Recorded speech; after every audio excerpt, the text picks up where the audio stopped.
Siamo o non siamo il sociale?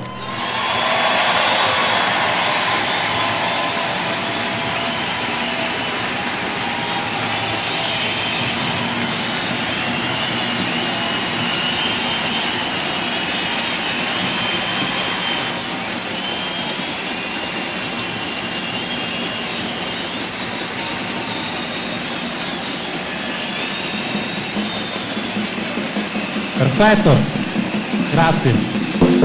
Io volevo stare un minuto, vi rubo un minuto, volevo stare un po' fra di voi perché il sociale è fatto di tante cose, siamo tutti operatori, soci di cooperative, educatori. Tu cosa fai? Direttore di una cooperativa sociale. Tu chi sei? Io sono socio della cooperativa ARPA. Bene, siamo soci delle cooperative e lavoratori, oggi ci guardiamo in faccia. Non abbiamo speranze, abbiamo la certezza di essere qui e aver già cambiato le cose, dobbiamo semplicemente ricordarcelo, guardarci in faccia e dirci che siamo il sociale una volta di più. Non ci siamo solo noi però operatori, ci sono anche le persone con disabilità, ci sono le persone con disagio psichiatrico, le persone anziane, i bambini, le persone che hanno fatto esperienza di carcere, emarginazione, dipendenze. Me ne sto sicuramente dimenticando qualcuno, donne vittime di violenza, e anche loro sono il sociale. Esiste una famiglia in Veneto che non ha almeno una di queste esperienze a casa? C'è?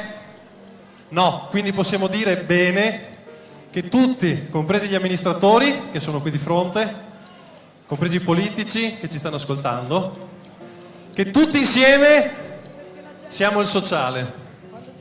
E allora, per piacere, stiamo lavorando da 1 mese e mezzo per organizzare questa manifestazione. Siete arrivati da tante parti del Veneto, da Belluno, da Verona, da Vicenza, da Rovigo, da Padova. Dateci la soddisfazione. Da Padova, da Venezia, da Treviso, dappertutto, da tutta la regione.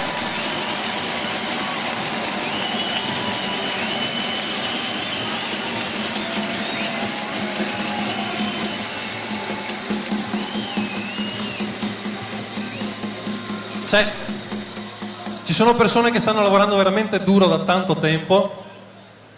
Vi chiediamo un favore solo, di dirvi tutti insieme, di dirci tutti insieme che siamo il sociale. Tutti insieme, una volta sola, siamo il sociale. Tutti insieme, 1, 2 e 3, siamo il sociale!